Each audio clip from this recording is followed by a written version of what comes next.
Alerte enlèvement. Le podcast, enfin disponible. Un enfant a été enlevé. Pour l'instant ici, surtout d'inquiétude qui grandit d'heure en heure dans le quartier où je me trouve. N'agissez pas seul. Elles ont été retrouvées saines et sauves il y a un peu plus d'une heure. Alerte enlèvement. Le podcast. Votre mobilisation est essentielle. Sheila, des rumeurs et des coups bas, des hauts et des bas, des succès et des traumas. Nous embarquera-t-elle dans ces montagnes russes ce soir sur le divan de Marc-Olivier Fogiel ?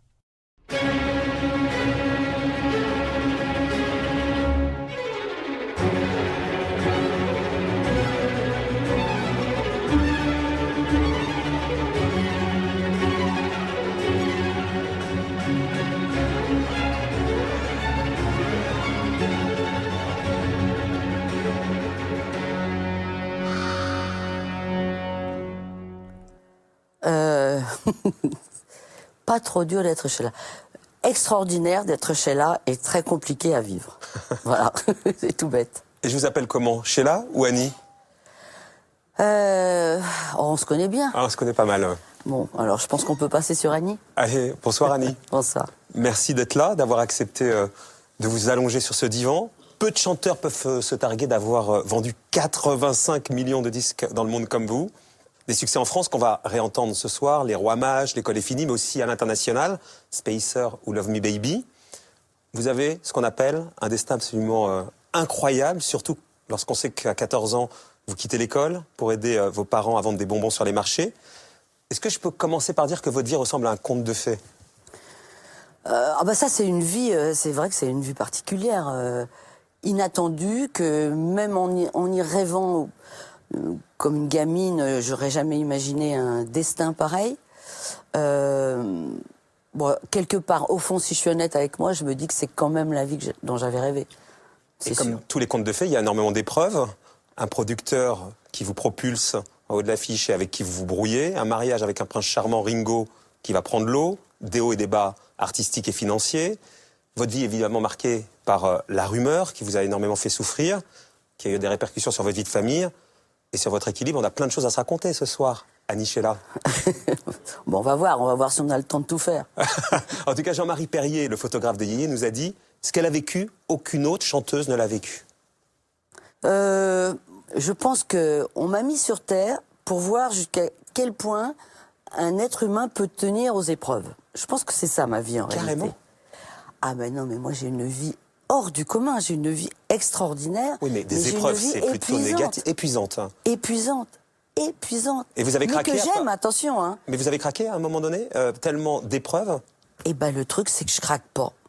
Alors c'est ça que je comprends pas. Enfin, je craque pas, si. J'ai des, comme tout le monde, il y a des moments où je craque. Il y a eu quelques moments quand même, on va le voir, où vous avez craqué, où vous avez touché le fond, où vous avez été déprimé. Le divan, c'est la première fois. D'ailleurs, on vous a demandé un petit mot pour soumettre à une graphologue qu'on verra tout à l'heure. Et vous m'avez mis, pour moi, c'est une première. Mon Marco, je vais enfin découvrir qui je suis, où vais-je et pourquoi toute cette histoire. On va essayer de le découvrir ensemble, Sheila. D'abord, une image, histoire de bien démarrer, un peu étonnante. En tout cas, nous, qui nous a beaucoup amusé. Regardez. Quand j'ai découvert Pierre-Marie en combinette, C'est horrible ce j'ai truc. envie de vomir. J'ai donné 20 ans de ma vie à mon mari. Et tout ça pourquoi ? Tout ça pour me faire larguer pour un homme ? Ça y est, le signe. Jean-Claude, Oui, mon amour. Bon, dépêche-toi, je vais être à l'aéroport dans une heure, là. t'étais où hier soir? J'ai essayé de t'appeler. Chérie, tu vas pas recommencer, je t'ai dit que j'avais une réunion. Et t'as rien à me dire? Bon, allez, Hélène, arrête d'être hystérique, je rentre de ça. Je t'appelle dès que j'ai atterri. Bon, tout à l'heure. Casse-couille. Peter Mark à vivre leur vie en toute... Joyeux anniversaire de merde! C'était en 2008, un court-métrage écrit pour vous. Ça vous a amusé, j'imagine ?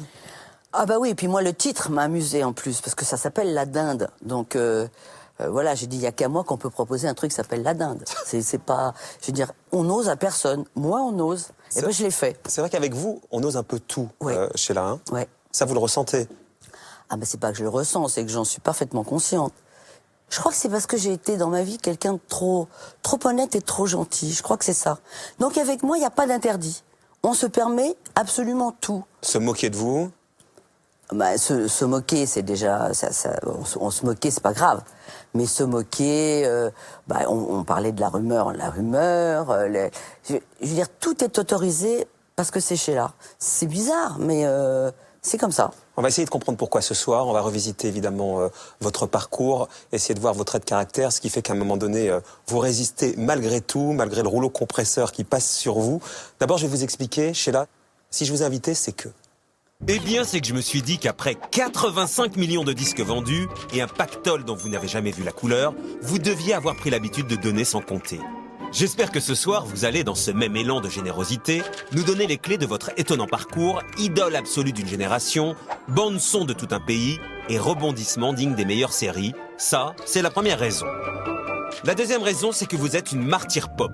Si les rois mages vous ont accompagné le temps d'un tube en Galilée, vous avez surtout connu les Judas, les trahisons, voire les crucifixions sur la place publique. Alors, avez-vous gardé suffisamment de grandeur d'âme pour pardonner à tous ceux qui vous ont offensé ? Ce qui m'a également poussé à vous inviter, c'est que vous êtes transgenre. Dans l'histoire de la rumeur, celle qui vous a collé à la peau et qui affirmait que vous étiez un homme a été la plus incroyablement tenace.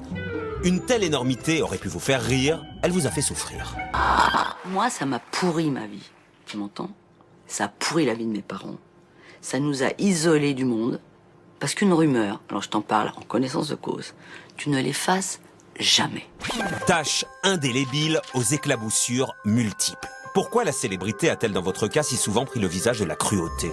Autre raison, c'est vous qui l'avez chanté, vous êtes une petite fille de français moyen, fustigeant les idées en vogue à l'époque de 68 pour prôner celle de la France éternelle.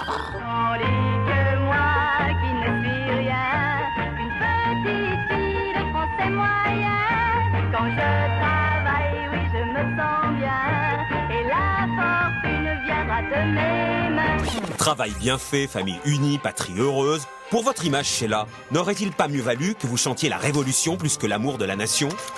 Et puis la dernière raison, c'est que vous êtes une vieille âme. Grâce à des médiums, vous avez pris connaissance de vos vies antérieures. Était-elle aussi flamboyante que la vôtre aujourd'hui ? Aviez-vous dans les temps anciens connu autant de paillettes, de gloire mais aussi de douleur ? Et puis surtout, pour combien de vies compte celle que vous vivez en ce moment sous l'identité d'Annie Chancel, alias Sheila ? Eh ben dis donc, ça fait réfléchir. On va réfléchir ensemble à cette vie, mais également aux vies antérieures, puisque vous y croyez. Pour comprendre, il faut savoir d'où vous venez. Et il y a donc ce titre phare qui illustre bien votre milieu d'origine, Petite fille de français moyen, une chanson qui fait couler beaucoup d'encre. Elle est sortie en juin 1968, donc juste après mai 68, et on vous traite de réac, de poujadiste, tout de suite, puisque vous vantiez une France populaire, travailleuse, en opposition à la révolte des étudiants. On regarde un extrait et on en parle. D'accord. Les petites filles précieuses des grandes familles n'aiment pas du tout se lever tôt le matin. Grave est le problème avant qu'elles se maquillent. En moins de 3 heures, faut prendre un bain et se faire les mains. Elles mangent un petit toast du bout des lèvres avant d'aller courir les magasins. Voir les collections, les tableaux, les orfèvres. C'est fatigant, c'est éreintant, ça c'est certain.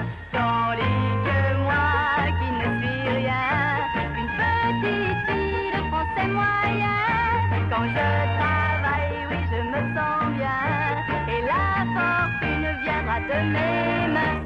Pour commencer, donc, Sheila, vous aviez l'âge d'être avec les étudiants dans la rue, et vous étiez de l'autre côté, finalement, des barricades. Ouais. Alors c'est marrant parce que à l'époque j'habitais dans le 13e, rue de la Glacière, à côté du boulevard Arago. Donc j'étais en plein dans les manifs. Hein. Et ce qui est amusant, c'est que cette chanson qui n'avait rien de politique, c'est une chanson qui avait été écrite avant qu'il y ait toutes les manifestations, les étudiants, les choses comme ça. Je comprends pas pourquoi elle a été prise comme ça, parce qu'en réalité, moi, à l'époque, j'étais déjà très connue, j'avais une Ford Mustang, je me rappelle très bien. Et quand je prenais ma voiture, évidemment, avec les pavés qui volaient, j'étais obligée de faire très attention, je prenais des détours. Mais il faut pas croire, les étudiants sont des gens qui, moi, à l'époque où j'arrivais dans les endroits où je me retrouvais avec au bout de la rue une manifestation, ils me disaient « change de route, fais demi-tour, va de l'autre côté ». C'est-à-dire que moi, j'ai jamais eu de mauvais rapport avec eux. Parce qu'en réalité, on avait le même âge. Exactement, Moi, vous aviez le même pu âge là. Exactement, j'aurais pu être de leur côté. D'ailleurs, rien ne dit que j'ai pas été de leur côté. Simplement, moi, j'étais chanteuse et je chantais Petite fille de français moyen. Je pense que ça a été aussi beaucoup arrangé par la presse de l'époque, par tout ça. Mais bon, on a tous le même âge, on défend tous une liberté, tous une envie de parler. Et je crois qu'en ayant démarré à l'âge de 16 ans et en chantant et l'école est finie et des choses comme ça, en portant les premiers jeans, en m'habillant un peu bizarre, j'ai ouvert aussi la jeunesse qui était aussi celle des étudiants. Parce que cette chanson, même si c'est pas vous qui l'avez évidemment écrite, c'est un autoportrait, ce qui fait dire à Jean-Marie Perrier, ce que j'aime beaucoup chez Sheila, c'est qu'elle n'est pas une bourgeoise déguisée en prolo, c'est une vraie, elle est partie de tout en bas. J'ai beaucoup d'estime pour ça, je trouve ça touchant.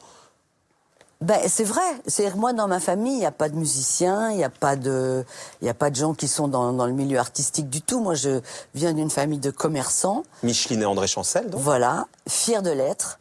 Ma grand-mère était commerçante. Voilà, moi, j'ai grandi dans le commerce. Je pense que c'est aussi ce qui m'a donné... parce que je suis quelqu'un de timide, alors moins maintenant avec le temps qui passe, mais j'étais très timide, moi, faut pas croire. Simplement, j'étais comment on dit, débrouillarde. Débrouillarde. Oui, je me débrouillais. Donc, et puis, le fait d'être dans le commerce, de vendre des brioches à des gens qui n'ont pas envie de manger de brioches, c'est pas évident. Il faut du bagou. Donc, j'ai appris à avoir du bagou pour faire manger des brioches aux gens qui, a priori, n'ont pas envie d'en manger. Donc ça, c'est le bagou que vous avez pris sur ces marchés, puisque vous êtes sur ces marchés, vous quittez l'école très tôt, hein, Annie. 14 ans, et vous êtes avec Micheline et André sur le marché. Alors, si je suis honnête avec vous, je vais vous dire pourquoi. C'est parce que j'ai eu mon certificat d'études, bien sûr. Ma mère voulait que je fasse de la comptabilité, mais moi, je dansais depuis que j'étais toute petite. Et pourquoi j'ai pas vraiment persisté dans les études et j'ai vraiment beaucoup tanné mes parents, c'est parce que je savais qu'en faisant les marchés, j'avais plus de liberté l'après-midi. C'est-à-dire que je pouvais me débrouiller pour aller voir ce qui se passait, où était la musique. C'est pour ça aussi que j'ai quitté l'école. Parce que toute petite, il y a cette vocation artistique. Qu'est-ce qui fait qu'une fille de famille modeste, petite fille de famille modeste, y croit ? Toute petite, vous y croyez. Vous croyez à votre bonne étoile. Alors qu'au début, à 13 ans, vous devez renoncer à la danse à cause de vos jambes trop fragiles. La même année, vous échouez à un concours pour intégrer une maîtrise de chant.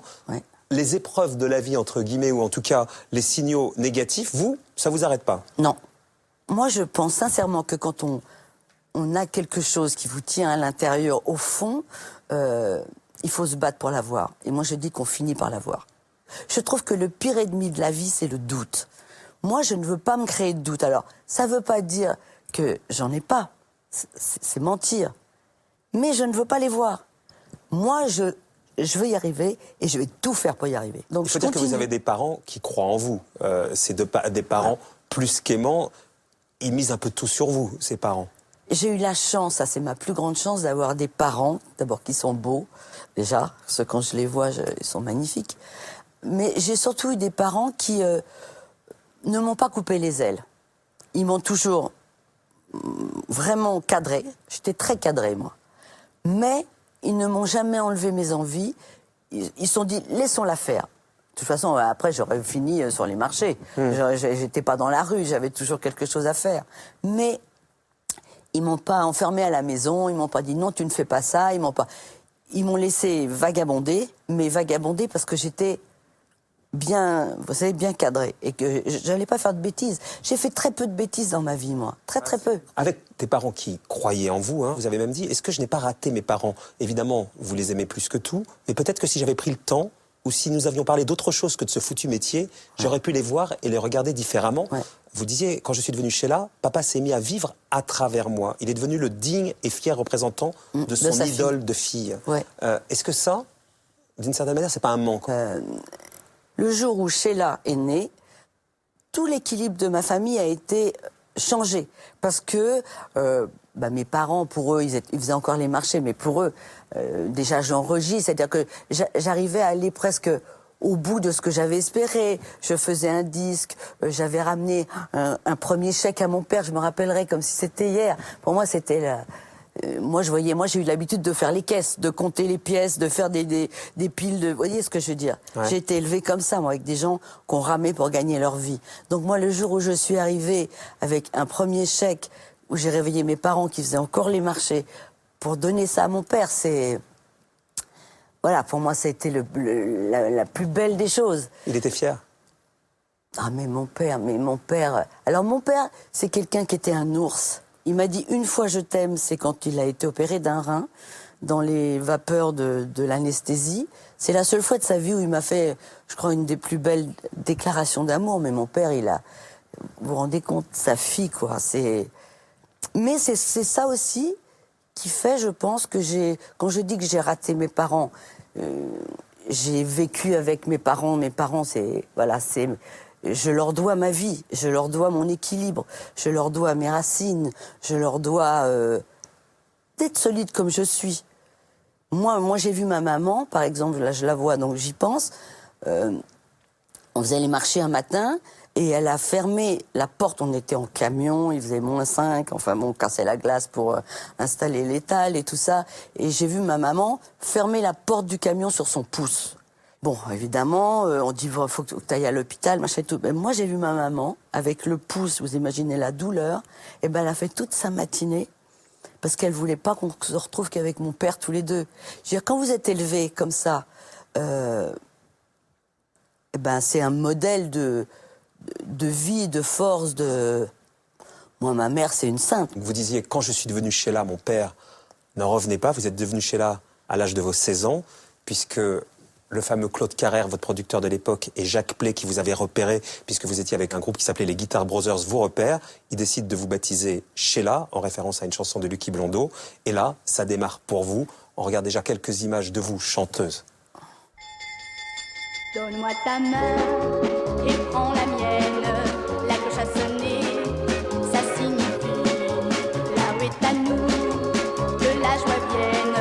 Mais oui, l'école est finie. Nous irons danser, ce soir peut-être, ou bien chahuter, tous entre amis. Bien que d'y penser, j'en perds la tête.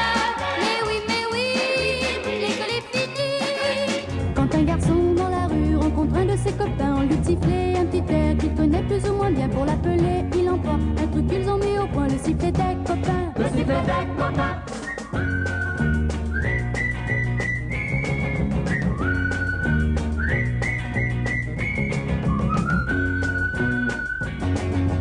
Ça veut dire bonjour, alors comment ça va? Je suis bien contente de te rencontrer là.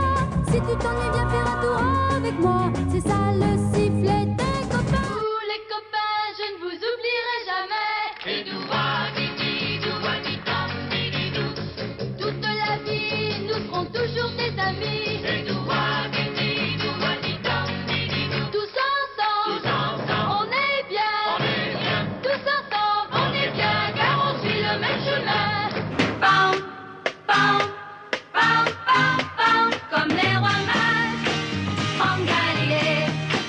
Suivez des yeux l'étoile du berger.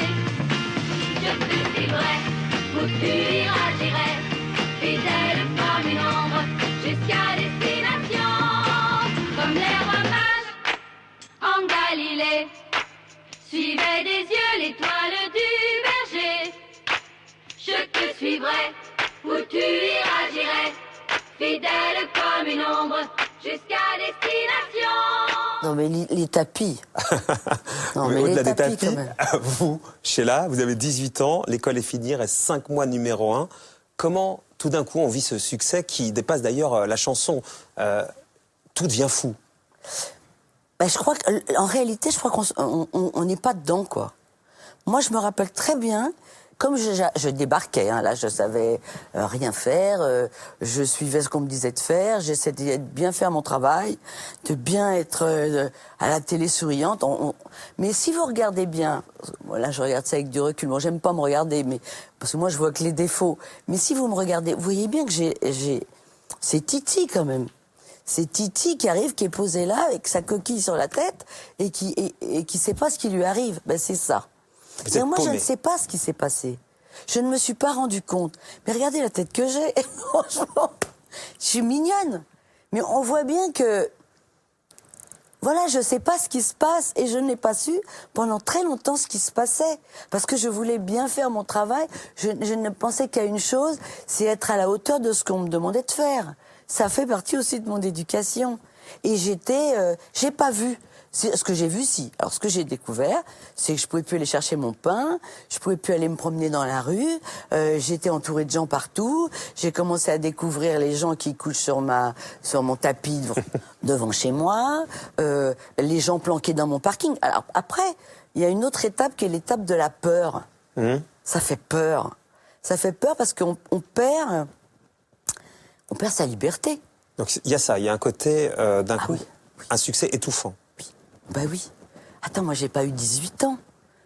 Alors, moi, j'ai pas eu... Alors, on disait, j'ai eu une très belle enfance, mais une adolescence de dire, on sort, on va faire une surprise party, on déconne entre potes.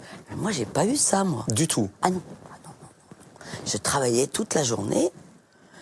Le soir, je rentrais chez ma mère, bien contente de rentrer chez moi et planquée pour... je pouvais pas... non, mais c'est vrai. On se rend pas compte, mais... Et comment on vit quand on rentre chez ses parents? On est petite fille unique, on vit le succès que vous décrivez, avec des gens qui dorment même sur le paillasson, et qu'on rentre à la maison bien tranquille, à 18 ans, chez papa, maman. Il y a une sorte de décalage, une sorte de schizophrénie, de grand écart, vous appelez ça comme vous voulez, non? Mais pourquoi vous croyez que je suis complètement barjot? C'est ça. Ça vient de là. Non, je rigole, mais quand même... Mais il y a un peu de ça. Je suis quand même un peu, oui. Non, mais on est complètement déboussolés. Alors, moi, ce qui est bien, c'est que le fait que j'ai eu une relation forte avec mes parents et que ma mère m'ait toujours recadrée, mais vraiment recadrée, mon père était plus... ma maman, c'était très... Moi, je me rappelle avoir, à chaque fois que j'ai fait une télé, appelé ma mère derrière pour avoir son avis. Parce que elle m'a jamais rien laissé passer. Mais rien. Donc, j'étais toujours dans les pieds sur la terre. Et le succès, vous le compreniez ou pas du tout? Par exemple, Monique Lemarcy, qui était la programmatrice de RTL, qui a fait les carrières, nous disait « Sheila était tellement populaire, ça collait complètement au public. J'ai rarement connu autant de mouvements de foule que pour Sheila. Je me souviens d'une émission à Nancy, j'avais demandé à la police de prévoir une dizaine d'ambulances. Ils m'ont répondu « Quand même pas pour De Gaulle, on en avait 4. Eh bien, il en a fallu 20. » Bah oui. Alors ça, par contre, je crois que mon histoire, en réalité, vous me parliez de la petite fille de français moyen, mais c'est ça. Nous, on est arrivés, notre génération, on est arrivés sortant de nulle part, et d'un seul coup, on a correspondu à une jeunesse qui pouvait enfin dire quelque chose. Et je crois que c'est ce qui a fait ce que nous sommes. Et moi, j'étais une des rares, parce que France Gall, son père était dans la musique, qu'il y avait encore Sylvie, son frère était musicien. Enfin, ils avaient tous, si vous voulez, quelque chose qui les ralliait. Moi, je faisais les marchés. D'ailleurs, au début, plein de gens on croyait qu'on avait inventé l'histoire. Et je crois que c'est ça qui a fait mon histoire si importante avec le public et si près des gens. Et je crois que c'est ça. J'ai été près des gens parce que avec mon histoire, ça pouvait leur arriver à n'importe qui. C'est exact. Vous offriez du rêve à ces gens-là. Et derrière cette ascension fulgurante, il y a donc un homme. On l'a évoqué, Claude Carrère, votre producteur, votre impresario, on va en parler. Jean-Marie Perrier nous a confié, c'était sa chose, Sheila. Il était monstrueux, elle n'avait aucune liberté, tout ce qu'elle disait était télécommandé. Quand je faisais des photos avec elle, Carrère était juste derrière moi et il a dirigé. Ah mais vous voyez bien la tête qu'il a déjà. Quelle tête il a? Il n'est pas de cette planète, moi je dirais. Alors attends, non, je vais pas commencer à balancer parce que ça va être terrible. Ah, dites ce que vous avez sur le cœur, de toute façon on va raconter l'histoire. Oui, non mais on va la sans raconter lui, l'histoire. Vous ne seriez pas là. Non donc, mais sans lui je serais pas là, sans moi il n'aurait pas été ce qu'il a été. Voilà, je pense que c'est une vraie team, mais une vraie de vraie. Simplement, il a eu la chance de tomber sur quelqu'un qui l'a écouté aveuglément et qui a été capable de faire ce qu'on lui a demandé. J'ai eu la chance de tomber sur quelqu'un qui était auteur-compositeur, à la base, chanteur, qui avait décidé de trouver une fille pour la faire chanter, pour écrire des chansons, pour la faire chanter. Sa grande force, à Claude, ça a été de trouver les gens qui écrivaient les chansons qui correspondaient à l'époque. Il savait très bien sentir cette époque et lui amener le produit qui lui correspondait, l'incarnation de l'époque que vous étiez, un as du marketing, puisque... Ça a été un des premiers à faire du marketing. Très fort. Très fort. Des vêtements, des chaussures, des bijoux, des lunettes, des crèmes Sheila, mais tout. Non mais attends, mais tout a été ligne vendu. de vêtements Sheila, un truc de dingue. Alors au départ, la boutique, moi, j'étais très fière parce que je voulais que mes parents arrêtent de faire les marchés.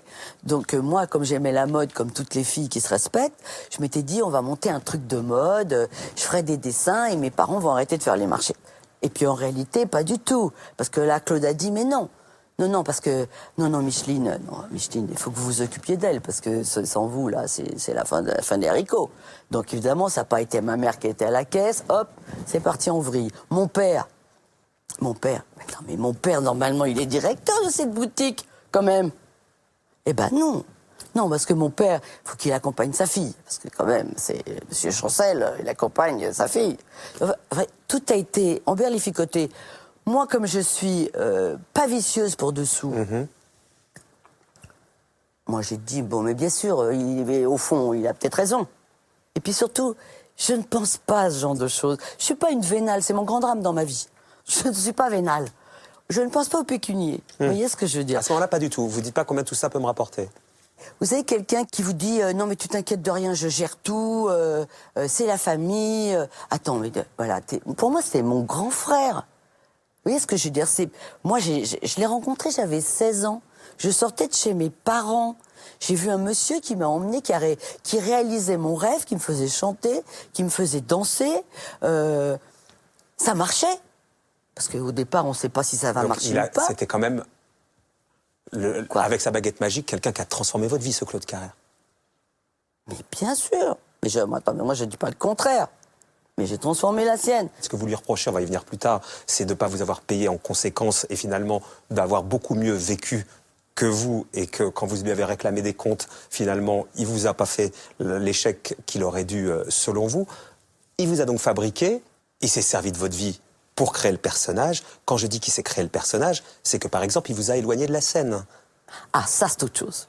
Alors, on va raconter cette histoire-là, si vous voulez bien. Vous aviez 18 ans. D'accord. Et à un moment donné, vous craquez. Parce que vous travaillez 18 heures sur 24, vous ne pesez plus que 45 kilos. Ouais. Et sur scène, vous avez un malaise. Et on vous envoie, quand je dis on, c'est Claude, qui vous envoie vous reposer dans une ferme dans l'Oise. Et d'ailleurs, même là-bas, la télévision vient vous voir.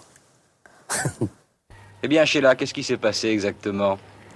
Oh, rien, tout va très bien. Bon, parce qu'on n'en savait rien, là, personne n'en savait rien, puis brusquement, on a appris que Sheila était malade, fatiguée, qu'elle avait été opérée, tout et tout.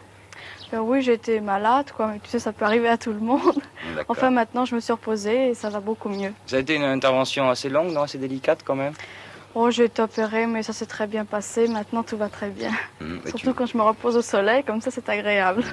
Sans être indiscret, c'est dû à quoi, cette maladie? À la fatigue pure et simple, non? Oh oui, c'est un peu trop de fatigue, quoi, c'est rien du tout. Seulement, ce qui est curieux, c'est qu'il y a longtemps maintenant que tu es malade, que tu étais malade, non? Combien de temps? 2 mois, 3 mois? C'est horrible. Oh, ça fait 5 mois que j'étais malade, mais comme j'ai pas voulu m'arrêter, j'ai préféré attendre un peu, puis il est arrivé un moment où j'étais obligée de le faire. Mais qu'est-ce que ça donnait en scène, par exemple? C'était dur, difficile? Ben, c'était très difficile, mais tu sais, la scène, c'est un peu, je sais pas, un peu comme une drogue, c'était mieux. C'est-à-dire que quand tu arrives sur scène, tu oublies tous tes ennuis et tout va très bien. Dans combien de temps, le retour à la scène? Oh, bah, très très bientôt, j'espère. Très très bientôt, j'espère. Voilà. Sauf qu'il n'y avait pas de très très bientôt, j'espère. Quand vous voyez, ça vous inspire quoi, là, Annie? De la tristesse. Parce que on voit comment je me sens mal, quoi. C'est-à-dire, je suis gênée. Je suis gênée parce que j'ai eu des gros problèmes de santé à cette époque-là. Toujours pareil, parce que j'ai fait de la scène. La scène, normalement, quand on débute, on fait d'abord vedette anglaise, après vedette américaine, après deuxième partie. Moi, j'ai démarré direct en deuxième partie, donc voilà. Bon, j'ai eu un dérèglement hormonal, donc je me suis reposée, etc. Mais après, quand tu fais une interview, est-ce que tu sens comment je suis mal à l'aise? Ah bah moi, j'allais vous dire, vous étiez déprimée, là, donc... Voilà, tu sais pas quoi dire. C'est personnel. Comment tu veux rentrer à 18 ans dans un truc comme ça? Donc tu dis rien, tu es là, tu dis bah oui, maintenant je vais mieux, hein, bah oui. Donc tu dis rien, parce qu'en réalité je ne dis rien, à part avoir l'air d'une cruche. Et, voilà, je vais pas bien parce que je suis triste, je vais pas bien parce que je peux pas faire mon métier, je vais pas bien parce que je sais pas ce qui va se passer et que c'est angoissant. Donc voilà. Après, quand je dis oui, j'espère très bientôt. Au fond, mais bien sûr que j'espère très bientôt. Parce que un artiste qui chante pas, qui va pas voir les gens, c'est pas normal, quoi. L'histoire de Claude et de moi, en réalité, c'est que quand il y a eu ce problème de santé, j'ai continué à faire des disques. Et à cette époque-là, je pense que l'homme d'affaires qu'il était a réalisé qu'en réalité, j'étais une machine à sous un peu. C'est-à-dire que j'étais quelqu'un qui vendait énormément de disques et que sa rentabilité à lui pour ses affaires, c'est les ventes de disques. Vous êtes plus rentable en vendant des disques qu'en montant sur scène. Donc vous ne montez pas sur scène. Mais non. Même si vous disiez bientôt, finalement, il a fallu attendre quasiment de le quitter pour remonter sur scène. Ah ben non, c'est pas grave. 20 ans. Il a fallu attendre que je le quitte. Mais la liberté, c'est quoi pour un artiste? La scène. Son intérêt, c'était pas que je fasse de la scène. Sinon, je gagnais ma vie. Le jour où je gagnais ma vie, j'étais plus tributaire. Et le fait de ne pas faire de scène, en même temps, je m'y suis fait. Vous y êtes fait, sauf qu'il y avait la condescendance des gens qui disaient, et ça s'est installé comme ça, une chanteuse qui vend et qui monte pas sur scène, c'est qu'elle chante en playback. C'est pas elle qui chante. Non, c'est même pas qu'elle chante en playback. Ah ben la chanteuse de playback, j'ai quand même été la reine du playback, moi. Enfin bon, ça fait partie des choses qui m'ont suivi. Mais hormis ça... Comment vous l'expliquez que ça vous ait suivi? Par exemple, Jean-Marie Perrier, il nous dit « J'ai toujours détesté cette condescendance des médias, des gens branchouilles à son égard ». Comment vous l'expliquez, cette condescendance? Je pense qu'on m'a trop vu. J'ai trop envahi les radios, les télés. Il n'y a pas une émission que j'ai pas faite 10 fois. Mais les autres aussi, les Sylvie Vartan, les Françoise Hardy. Ouais, mais je pense qu'elle était moins près des gens que moi. Moi, je suis populaire. Populaire, ça veut dire que je touche les gens de la rue. Et ça ne se fait pas. Pour nous parler de cette époque, en tout cas, quelqu'un qui l'a vécu, animateur vedette sur la radio la plus populaire du moment avec Europe 1, c'était RTL. C'est André Torrent qui est avec nous. Bonsoir André. Bonsoir Marco. Bonsoir Sheila. Bonsoir. Bonsoir Annie. Ça va? Oui. Ah non, l'émission est magnifique, hein, tu es parfaite. Eh ben écoute, je te remercie, j'essaye. Oui, non, mais très bien, tu es comme je t'aime en fait. La période qu'elle décrit, cette espèce d'effervescence absolue autour d'elle, vous l'avez vécue. Comment vous l'expliquez, vous, le professionnel, qui avait fait les grandes heures d'RTL? Simplement parce que déjà, la première fois que j'ai vu Sheila, elle était en pyjama. Et j'étais pas tout seul à la voir parce que c'était à la télé, en 819 lignes, en noir et blanc, sur la seule chaîne de télé de l'époque. Elle chantait Sheila, qui allait devenir son nom d'artiste. Annie Chancel allait devenir Sheila. Et puis après, il y a eu L'école est finie. Il y a eu C'est ma première surprise partie. On comptait le nombre de fois où elle disait c'est ma première surprise partie à la fin de la chanson. Et puis, elle a été la bande sonore du film, de la vie de tous ces baby-boomers. C'est la génération la plus importante, celle qui a fait dans les années 60 Salut les copains, celle qui a eu le premier argent de poche qui leur permettait d'acheter à la fois les disques, les produits cosmétiques, les premiers vêtements dans les boutiques de Sheila pour essayer de s'habiller comme elle, de se coiffer comme elle avec les couettes, avec la jupe écossaise, avoir peut-être un jour les moyens d'acheter sa première voiture. Elle avait pas une voiture de course, la première voiture de Sheila, c'était une 4L. Ma première voiture, c'était une 4L. La sienne était mieux parce que c'était la parisienne, avec les portes, avec le dessin cannelé. Mais Sheila a toujours fait partie de la vie de tous ceux qui ont été les enfants du baby-boom et qui sont maintenant ceux du papy-boom, en fait. Donc, Sheila, c'est la bande sonore du film de nos vies. Et André, vous l'avez connu, ce Claude Carrère. Sheila a bien expliqué comment, ensemble, ils ont créé Sheila. Le regard que vous avez un peu de l'extérieur sur ce producteur absolument mythique avec qui ça s'est mal terminé, vous les avez vus ensemble à ce moment-là. Il était comment, ce Claude Carrère? Il était vraiment, il s'occupait de tout, mais magnifiquement bien. Il la protégeait, il la surprotégeait. Mais il faut resituer les choses dans le contexte de l'époque.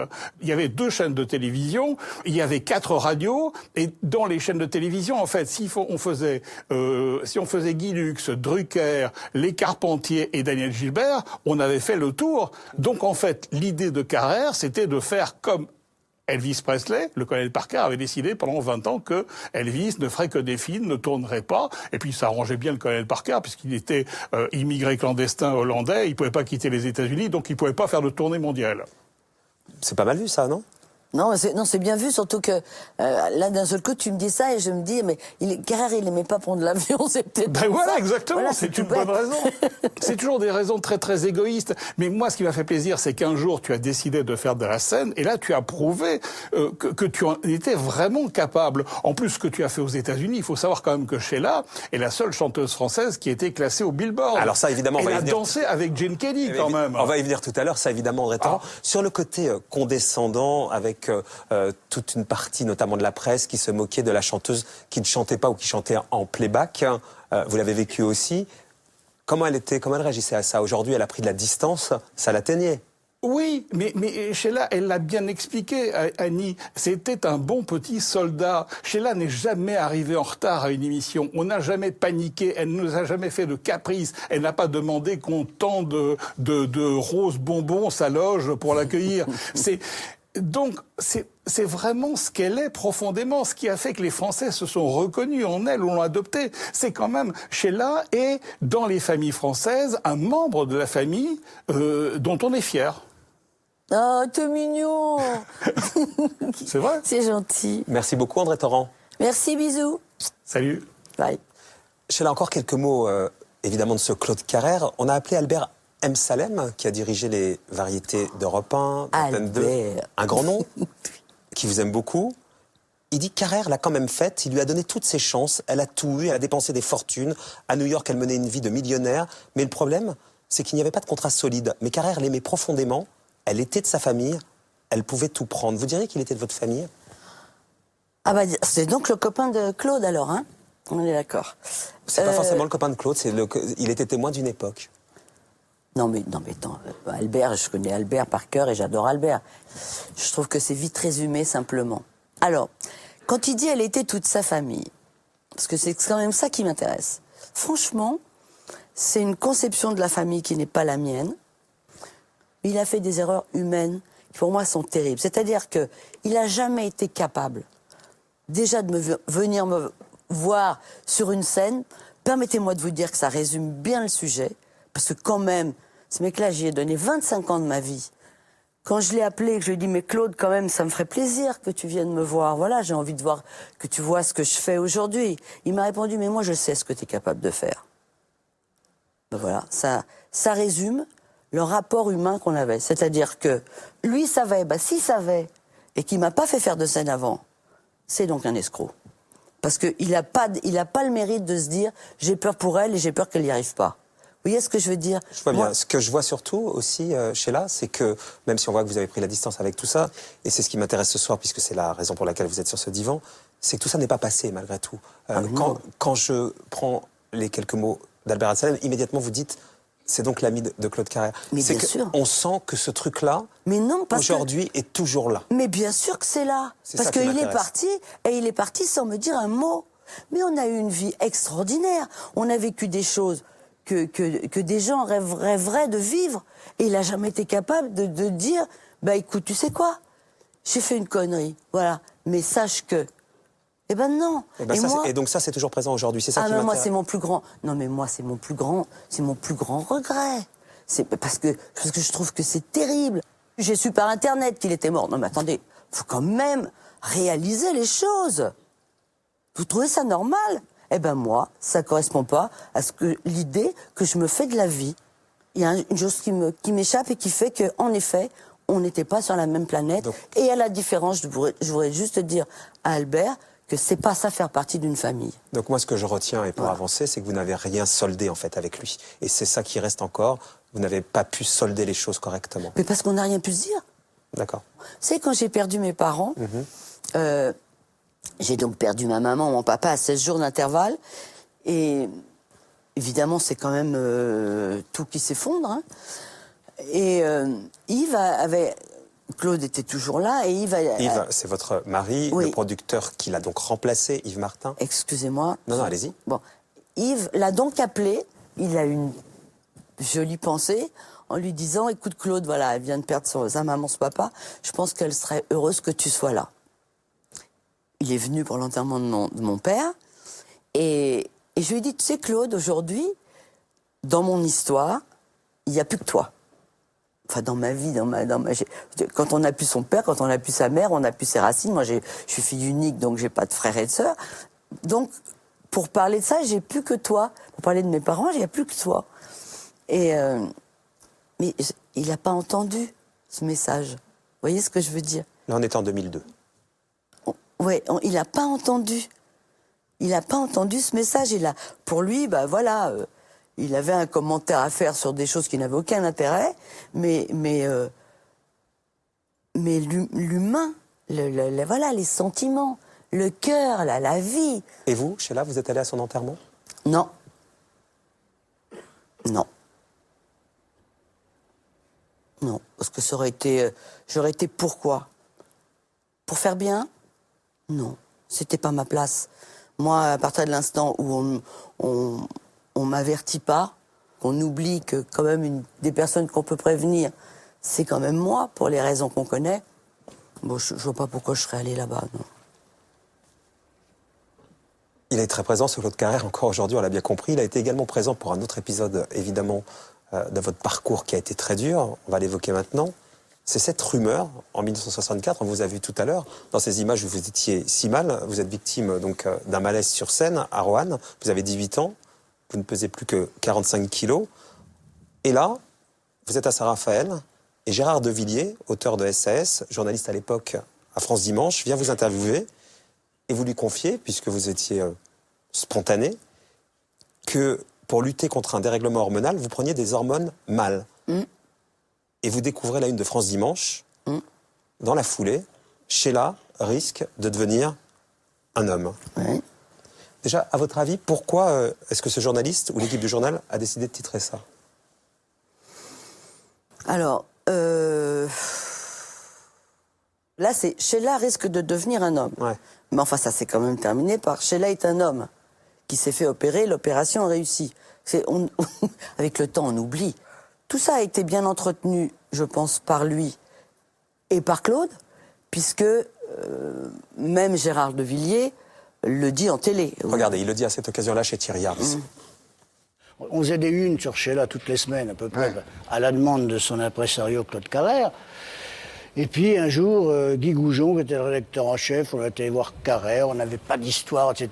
Et il a dit, elle veut un enfant, elle ne peut pas avoir d'enfant. Enfin, Carrère, et il dit, Sheila est un homme. Évidemment, tout le monde s'est marré. Et, et puis il a fait la une. Et c'est moi... Vous êtes mis une seconde à la place de Sheila? Une seconde, une demi-seconde à la place de... C'est profondément scandaleux ce que vous avez fait. Bon, profondément scandaleux et que vous en riez encore. Je trouve ça tout à fait méprisable. Je vais dire une chose. Méprisable. Alors, puisque vous me méprisez, moi je vais vous dire une chose. Que Sheila, on en a parlé. Attendez. Méprisable. Quand on a sorti le papier, M. Carrère, qui était l'impresario de Sheila, n'est pas monté au plafond. Mais M. Carrère n'est pas Sheila. Ah ben non, c'est lui qui nous vendait Sheila. Pensez d'abord aux gens que vous attaquez quand vous faites ce genre de pitrerie. Et vous y... je vous vois bien un professeur de morale. Ah non, je ne suis pas professeur de morale. Bon. Mais est-ce que vous vous rendez compte de ce que vous dites d'une femme? Est-ce que vous vous rendez compte de ce que vous dites d'une femme et que vous affichez haut et clair avec à 5 colonnes à la une en disant une telle est un homme? C'est profondément scandaleux et méprisable. Et que vous riez aujourd'hui, je vous affiche mon plus profond mépris, monsieur. Arrêtez votre numéro. Arrêtez votre numéro. Mais non, mais ça, c'est terrible. Voilà, la vérité, elle est là, quoi. Alors après, quand on me dit, Claude, c'est ta famille, ouais. Mais faut quand même comprendre que quand on a 18 ans, puisque ça, moi, vous voyez la tête que j'ai, hein, j'avais même pas 18 ans, 17 ans, faut 18 ans, bon, peu importe. Et que vous vous trouvez à la une de tous les kiosques de Paris, Sheila est un homme, moi je vous dis sincèrement, j'ai passé des jours et des jours enfermés chez moi, chez mes parents, puisque je vivais chez mes parents, à pleurer, à dire mais qu'est-ce qu'on fait, ma mère. Mais vous imaginez mes parents, franchement, c'est-à-dire que moi mes parents, ça les a coupés de tout le monde, parce que eux non plus osaient plus sortir. Ensuite, vous savez, il y a toujours quelqu'un qui vous dit il n'y a pas de fumée sans feu. Et puis si c'est écrit dans le journal, c'est que c'est vrai. Et je vais même mieux vous dire, Marco, je pense qu'aujourd'hui, demain je meurs, eh ben il y en aura un qui dira moi j'ai bien connu le docteur qui l'a opéré. Vous savez quoi? J'en suis sûre. Parce que c'est comme ça. Mais il faut penser au mal que ça fait sur la longueur et se dire, parce que évidemment quand il y a eu ça, je vais vous dire que j'étais voir Claude en lui disant mais c'est pas possible, tu te rends compte? Enfin d'ailleurs je le disais pas. Aujourd'hui je l'aurais dit comme ça. À l'époque je pleurais, voilà, j'étais désespérée. Qu'est-ce qu'on fait? Machin me dit c'est pas grave, tant qu'on parle de toi c'est bon. Mais on ne peut pas imaginer que ça va vous poursuivre pendant 20 ou 30 ans de votre vie. Parce que c'est ça qu'il faut savoir. J'ai quand même eu un enfant. On va y venir tout à l'heure. Oui. J'ai accouché avec des sages-femmes qui, le lendemain de mon accouchement, c'est elles qui m'ont raconté après, avaient un séminaire de sages-femmes. Elles y sont allées, elles se sont battues parce qu'on leur a demandé combien elles avaient touché pour dire que c'était mon enfant alors que je l'avais adopté et acheté en Suisse. On a quand même dit que j'avais une poche d'eau de mer sous la peau du ventre pour croire que j'étais enceinte. Je veux dire, comment voulez-vous ne pas être traumatisé avec ça? Ça vous marque à vie. C'est pas vivable. Moi, ça m'a pourri ma vie, franchement. Tout ça, en tout cas, ça a été le revers de la médaille de la notoriété absolument fulgurante comme on l'a vu. Jusqu'au jour de votre mariage, vous mariez donc le 13 février 1973 avec Ringo. Et Monique Lemarcy nous a confié qu'un animateur de l'époque, Maurice Favière, qui vient de nous quitter d'ailleurs, avait révélé que vous vous mariez ce jour-là. Et ça donne ça, le jour de votre mariage. Vous êtes évidemment dans le journal télévisé.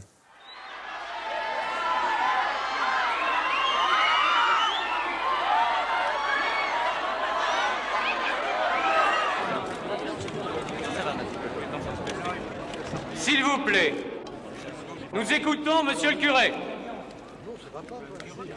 Au nom du Père et du Fils et du Saint-Esprit, Amen. Mes chers amis, nous sommes obligés, bien sûr, d'accepter les conséquences de ce que vous n'êtes pas démariés comme tout le monde. Voulez-vous reculer, s'il vous plaît? Monsieur le curé vous demande de reculer, s'il vous plaît, de 2 mètres. Annie, voulez-vous prendre comme époux Guy pour l'aimer fidèlement tout au long de votre vie? Oui. On va sortir. Avancez. Oh là là là là, c'est très bien. Je suis sale, encore.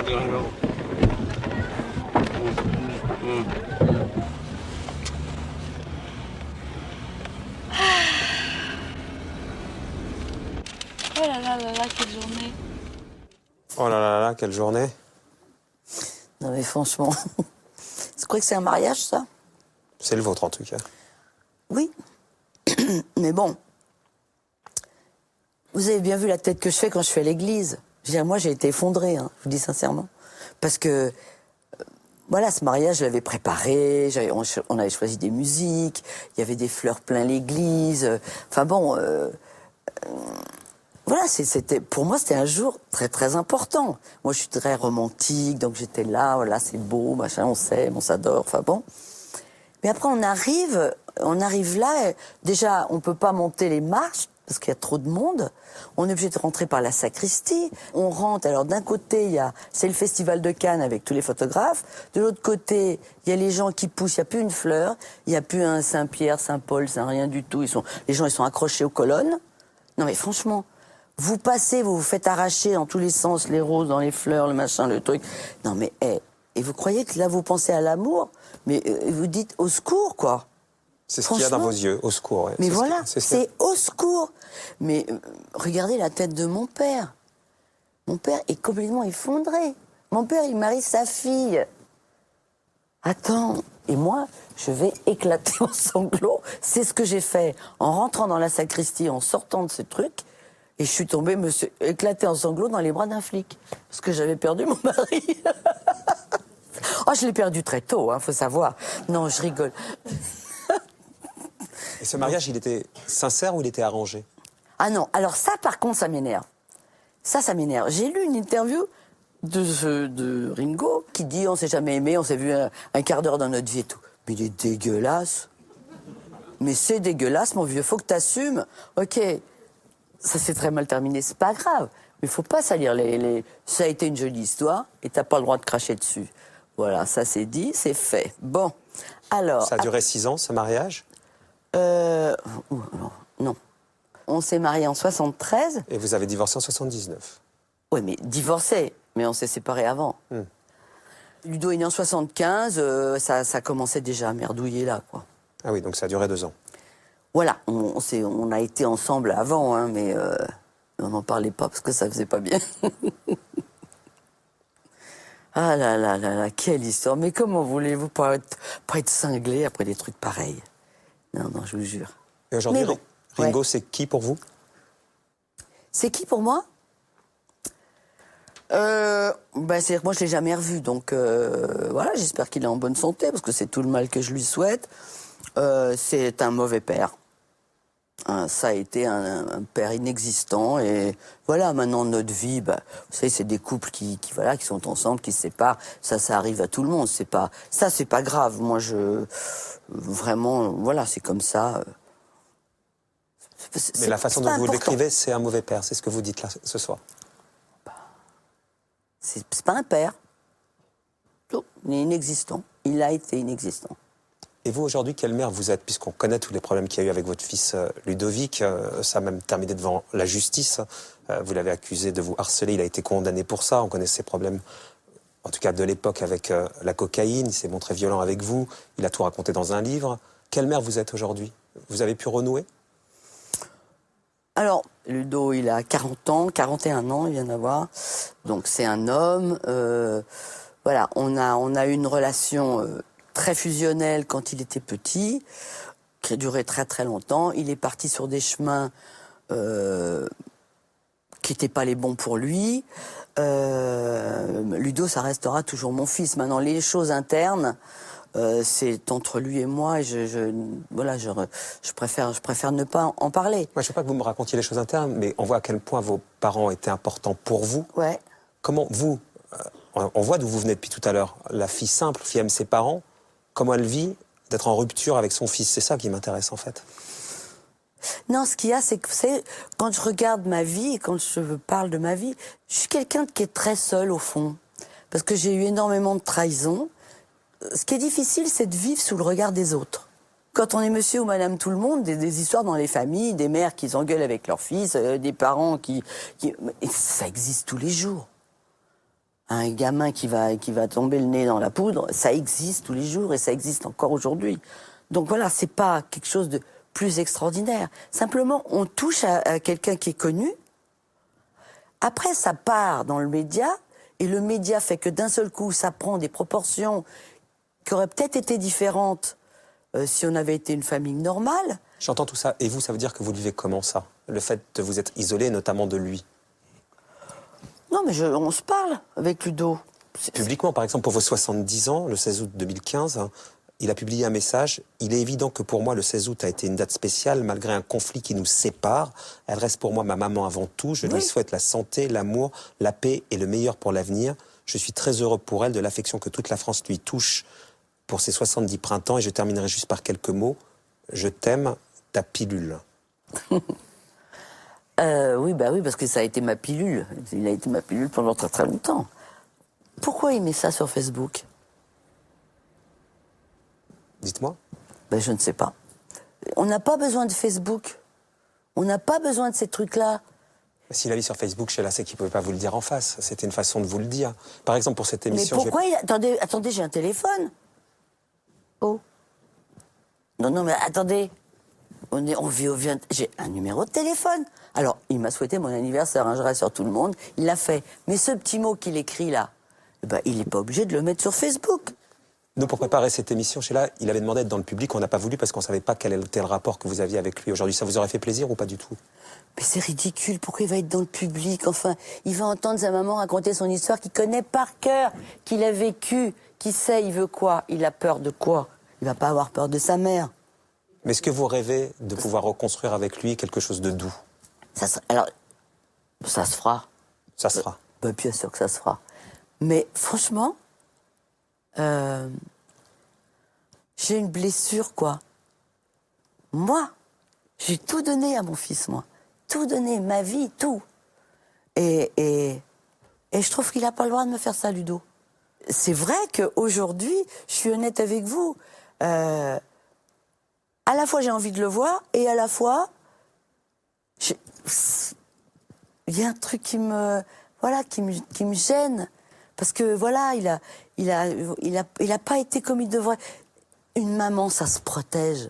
Moi, mais ma mère, mais vous touchez pas un cheveu de ma mère, pas un cheveu de mon père, pas un cheveu de personne. Vous comprenez ce que je veux dire? Donc voilà. On pourrait retourner le truc, Sheila, on pourrait dire un fils qui va mal, puisqu'il allait mal, il s'est complètement perdu. Ah bah parce que vous croyez qu'il était tout seul? Ça se protège. Non mais est-ce que vous croyez que je ne l'ai pas protégé? Je sais pas, je vous pose la question. Ah oui, non. Attendez. Il a eu sa maman, il a eu son beau-papa, on lui a donné tout ce qu'on a pu. Mais il y a un moment, on ne peut pas protéger les gens contre leur vie.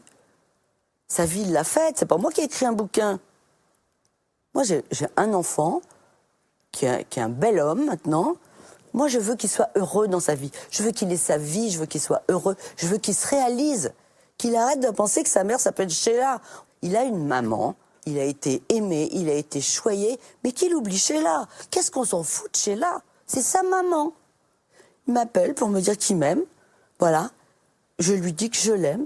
Mais moi, je trouve qu'il m'a fait du mal un peu quand même. Je suis désolée. On a bien compris. On a vu à ce stade de l'émission que des coups vous en avez pris, Sheila, on peut le dire. Figurez-vous que ça... Ouais, mais je vais bien. Hein. Ouais, ça a l'air. Ouais. En tout cas, c'est l'impression que vous donnez. Ça se voit jusqu'à dans votre écriture, figurez-vous. Ces coups que vous avez pris, ces coups affectifs. Vous m'avez donné une lettre. On l'a soumise à notre graphologue, Sophie de Risbourg. Elle ne sait pas au départ qu'il s'agit de vous. Et voilà ce qu'elle dit.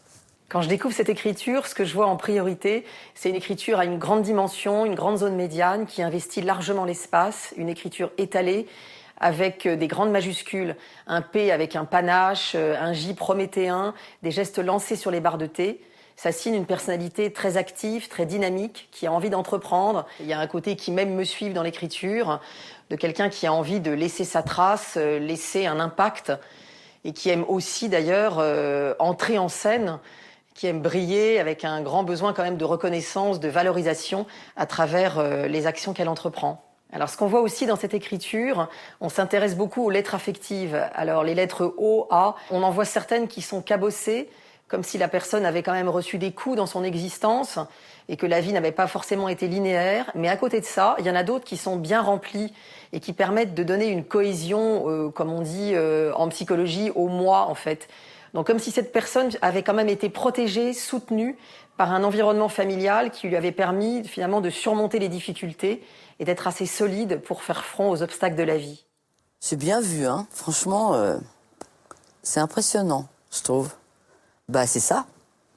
On peut rien dire derrière ça. Elle savait pas que c'était moi. Elle l'a su après avec votre signature. Bravo, parce que c'est ça. C'est tellement ça en plus. Je peux rien dire derrière. On a parlé de choses assez noires. Il y a une période qui a été super. C'était la période américaine quand même, à la fin des années 70. C'était la liberté pour vous. Ça veut dire quoi ça? Oh bah ça veut dire cheese. Le short. Moi je vais vous dire un truc. Ma vie a commencé là. I love me baby. D'accord. Tout a démarré là. Vous prenez l'avion, loin de Claude Carrère, qui lui ne les prenait pas, même si vous étiez donc quand même encore il venait son quand artiste. même parce qu'il montait d'autres choses derrière, mais bon. Mais vous vous envolez, ouais. Vous vivez votre rêve américain, ouais. La génération d'artistes yéyés qui avaient plutôt l'habitude à l'époque d'adapter en français des tubes anglo-saxons, vous chantez en anglais, ouais. Il y a Lovely Maybe, et puis après, il y a Spacer, on se remet dans l'ambiance de l'époque. D'accord. In a galaxy, you can trust everyone that you meet.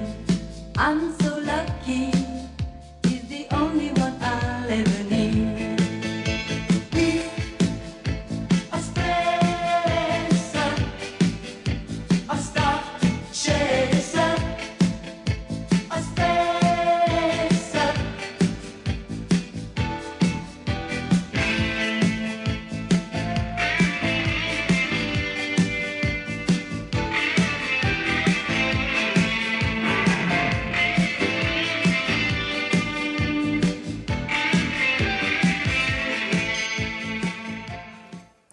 Non mais là, j'ai pas l'air désespéré, hein. Non, bah là, on voit bien que vous... Et même là, sur ce divan, à ce moment-là, quand vous revivez cette période, vous levez les deux doigts, et c'est la liberté, là. On sent bien que vous lâchez tout à ce moment-là. Mais oui.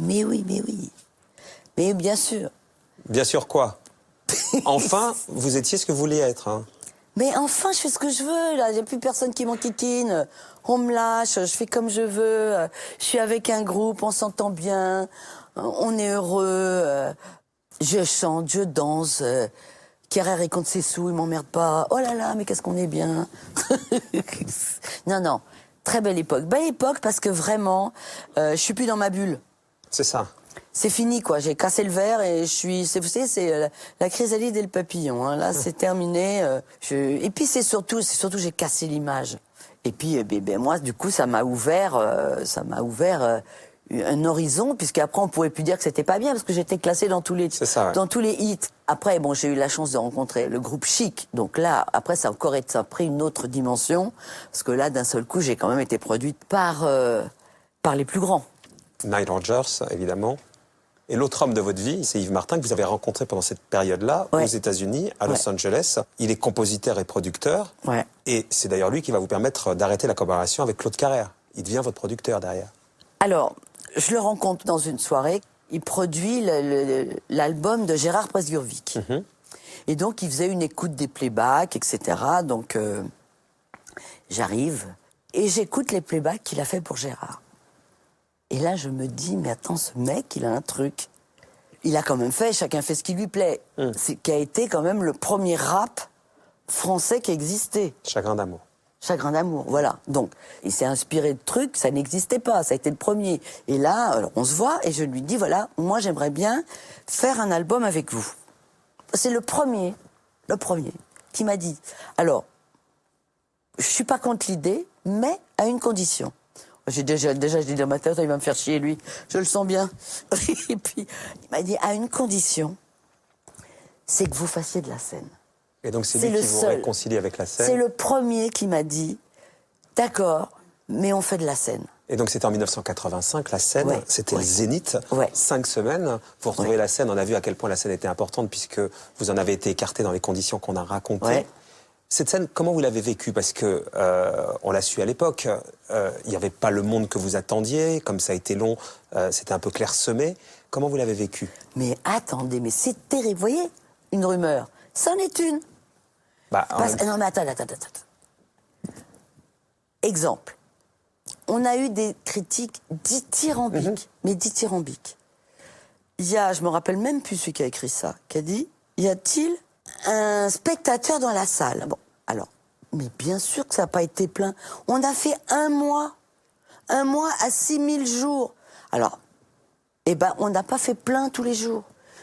Est-ce qu'on sait le nombre d'artistes qui ne font pas plein tous les jours pendant un mois? C'est marrant parce que moi je vous dis pas du tout que c'était vide. Je vous dis comment l'artiste que vous êtes, qui a attendu ce moment si longtemps, vit le fait pour son retour sur scène. Mais moi j'ai vu c'est ça moi qui m'intéresse. Non mais moi j'ai vu. Non mais attends, mais Marco, c'est pas parce qu'il y a quelques rangs de vide ou un côté qui est pas complètement plein et tout.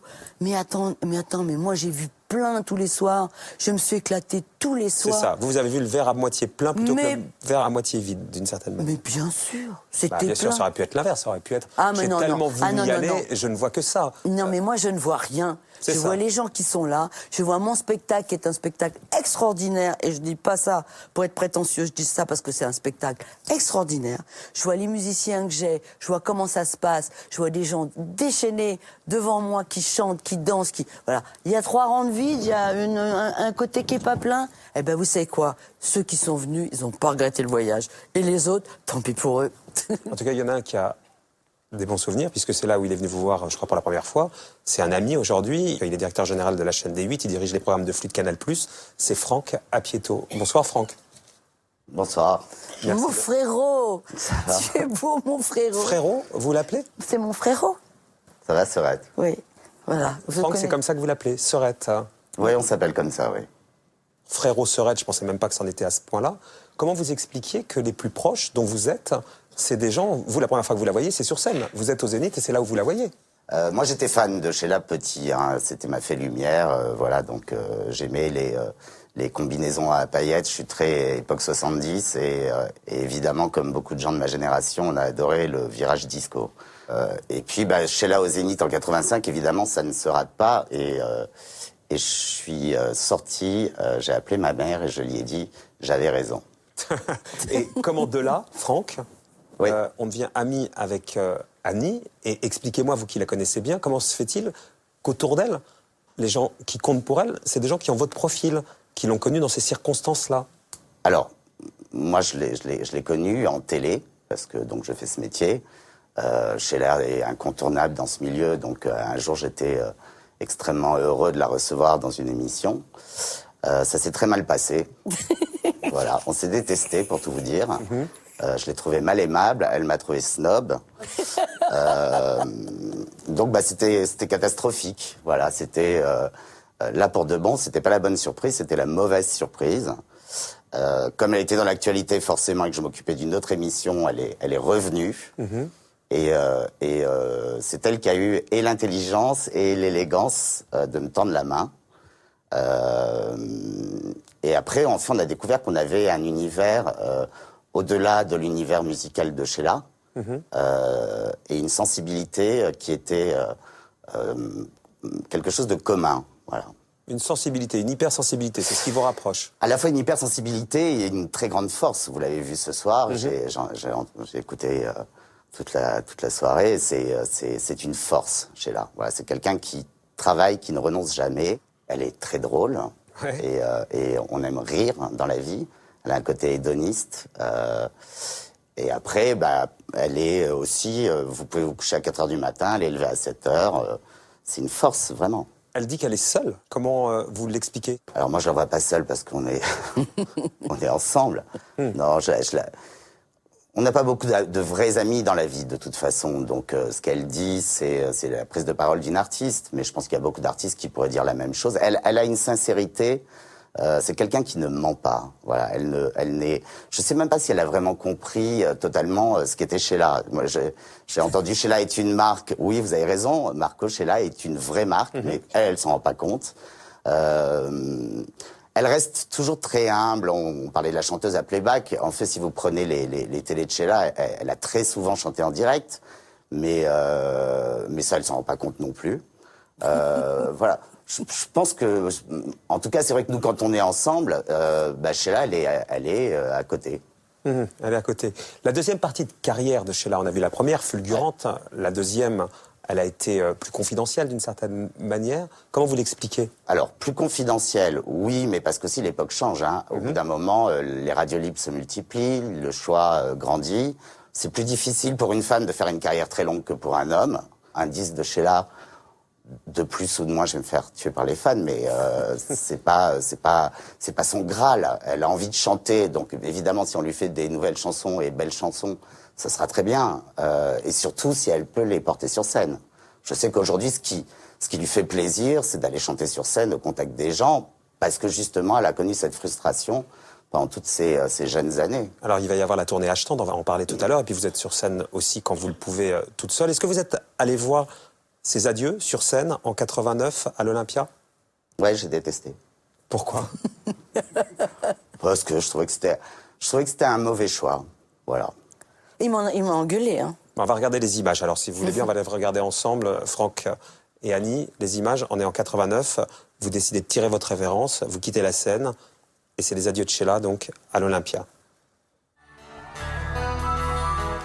Comme dit si bien Verlaine, au vent mauvais.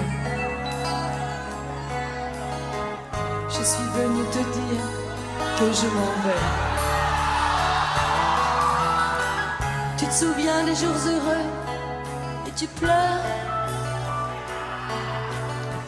Tu sanglotes, tu gémis. À présent, qu'elle sonne l'heure des adieux à jamais. Non, je suis au regret de te dire que je m'en vais. Je t'aimais, oui, mais je suis venue te dire.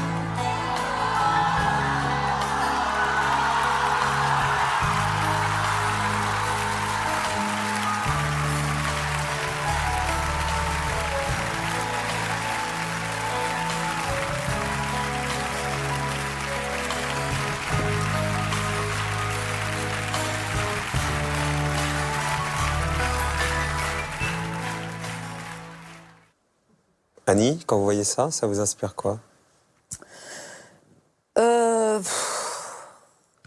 Aujourd'hui, je suis partagée, bien sûr. Je suis partagée parce que j'aurais jamais pensé que j'allais faire tant pleurer les gens.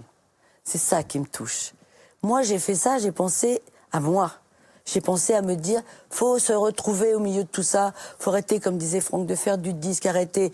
Je veux dire, à l'époque, j'avais déjà, je sais plus, 35 ans ou de carrière, ou 40 ans, j'en sais rien. Et on me demandait encore des maquettes, il y a un moment, c'est bon, quoi, ça va. C'est pas grave. Vous voyez ce que je veux dire? Et là, j'ai vu les gens.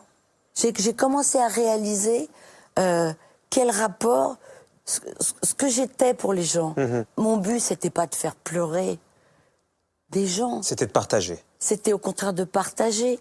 Donc là, vous vouliez mettre un point final avec ce métier à ce moment-là. Non, alors moi, je suis idiote. C'est-à-dire que je me suis dit, voilà, j'arrête, je ne fais plus de disques. Mais je vais faire d'autres choses. Alors, tout le monde va m'appeler, on va faire du duo, on va être ensemble, on va rigoler. Parce que je pense toujours qu'on va rigoler. Mais on rigole plus. Là, on découvre le téléphone qui sonne plus personne qui vous appelle, le néant. Et vous, Franck, pourquoi vous ne l'aimiez pas sur scène, ces adieux? Non, ne pas aimer sur scène. J'ai trouvé que c'était pas une très bonne décision et on en a parlé, mais j'ai surtout été marqué par la fin du spectacle où elle était donc en t-shirt blanc sur fond rouge et toutes ses mains tendues. Il y avait quelque chose. J'ai dit, écoute, t'arrêtes de chanter, ouvre une secte. Il y a une relation quand même très particulière entre ton public et toi et comme elle, en fait, je pensais plutôt aux gens qui étaient en pleurs, qui avaient leur papier pour chanter. Voilà, je trouvais que c'était triste. Je suis tout comme Annie peut préposer à la tristesse. En fait, je suis pas. Je comprends. Ça aurait dû être un feu d'artifice plutôt que autant de larmes. Merci beaucoup, Franck Apieto. Au revoir, mon frérot. Salut Annie. Une secte, on va y venir tout à l'heure, puisque vous êtes aussi très mystique. Vous disiez, après la période donc, de l'Olympia, vous êtes senti très vide, puisque vous pensiez que le téléphone allait sonner. Il n'a pas sonné. J'étais vide, j'avais plus de plaisir, j'ai stoppé net. Je me suis dit, je m'arrête, mais c'est pas grave, je ferai plein de trucs. Et d'un seul coup, je n'ai rien fait. Bah, j'ai rien fait, j'ai écrit. Grâce à ça, j'ai écrit. Chemin de lumière, notamment, le livre sur la spiritualité en va venir. Vous avez fait de la télé, notamment. J'ai fait de la télé avec Bob, mon copain Bob Otovic. J'ai fait quand même des choses. Hein. J'ai fait de la sculpture. J'ai fait d'autres choses. C'est-à-dire que je me suis un petit peu écoutée. Et depuis? Eh ben depuis, j'écris toujours. Je suis en train de finir mon livre. Sur quoi? Sur le corps, les forces. Comment, quand on a mon âge, on tient debout, comment on est positif, comment on se branche avec les relations de la terre et le ciel. En plus, où j'ai changé, c'est qu'en 87, j'ai eu un gros problème de santé, j'ai fait un début de septicémie. Je suis restée 4 jours entre la vie et la mort, donc je suis passée de l'autre côté, je suis revenue. C'est-à-dire, vous avez vu la lumière blanche, comme Philippe Labro l'a raconté par exemple lui-même. Vous avez fait cette expérience. Je suis montée. Je suis montée quand on est en haut et qu'on voit ce corps avec des drains partout, des trucs partout. Donc l'expérience de mort imminente. Ouais, en souffrance.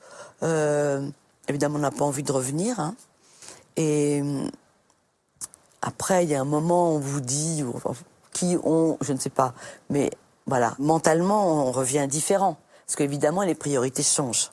Le regard sur la vie change. La gloire, les lumières, tout ça, ça veut plus dire grand-chose.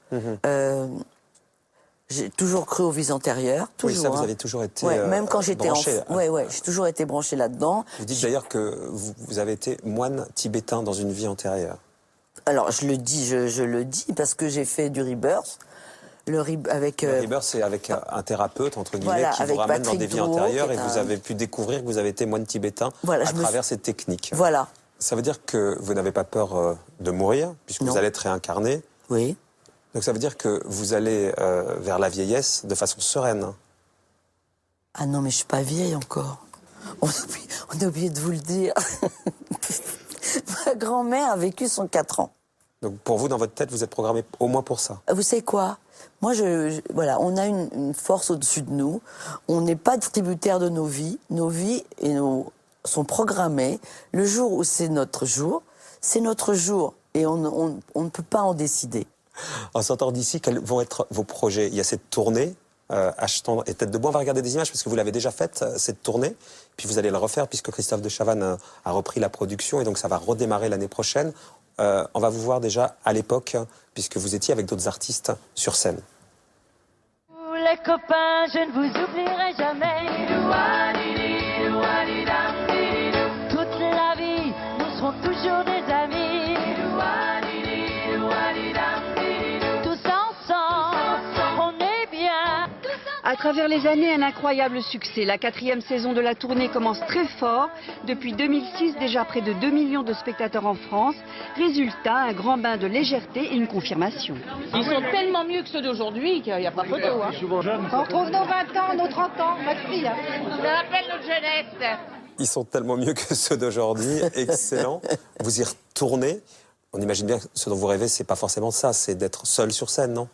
Oui, mais je veux être seule sur scène aussi, hein, l'un n'empêche pas l'autre. Ce qui est intéressant dans ce genre d'aventure, c'est le côté Barnum. C'est le côté cirque, c'est le côté on est sur les routes, on vit tous ensemble, voilà, c'est quelque chose de très fatigant à faire, mais qui est enrichissant. Et puis surtout, il y a aussi beaucoup de gens jeunes, c'est très mélangé, c'est très familial.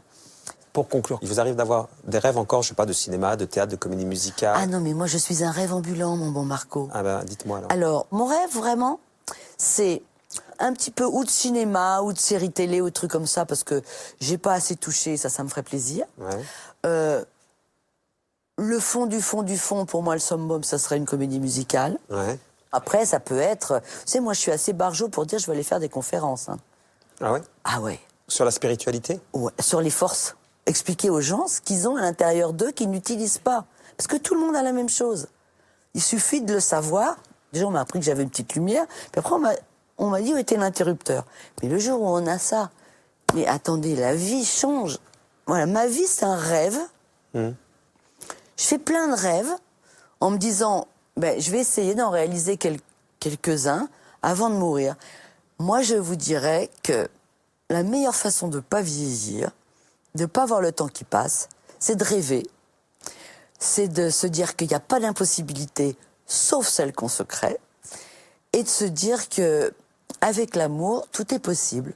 Donc, si on s'entoure de gens qu'on aime, si on se fait rêver, si on se projette et qu'on se dit qu'il n'y a pas d'impossibilité, on vit 100 ans. Ben ça fait une belle fin. On va débriefer rapidement, Sheila. Oh, dis donc, ça tourne. Comme dans Bonjour. The Voice. Comme dans The Voice, c'est vrai. Merci. Ce que j'ai ressenti, puisque vous êtes dans le ressenti, c'est la force. Vous en avez conscience d'avoir cette force-là en vous? Je pense que si on commence à en avoir conscience, c'est pour ça que j'aimerais la partager. Ça n'a pas toujours été le cas, ouais. On vous a beaucoup fait douter de vous, et là, on voit bien que vous avez repris tout ça. J'ai repris la main. Vous avez repris la main. Ah ouais, c'est fini. C'est fini. Là, à part au-dessus, bon après, comme tout le monde, j'ai des hauts, j'ai des bas, voilà. Vous êtes une optimiste, en fait, alors? Mais bien sûr. Ah bah sinon, oui.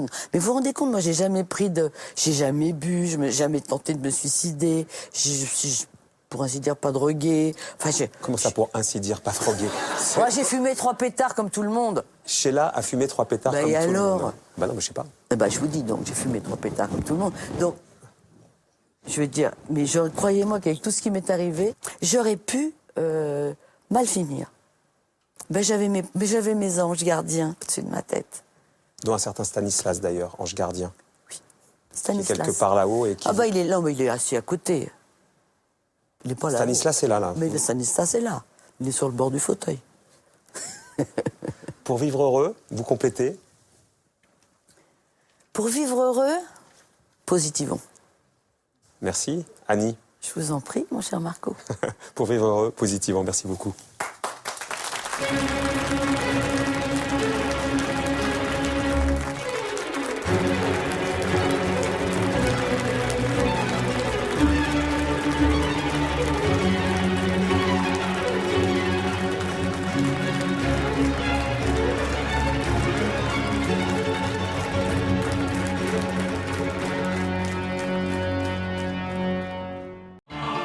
Découvrez le podcast Déraciner des ailes pour s'envoler, s'enraciner.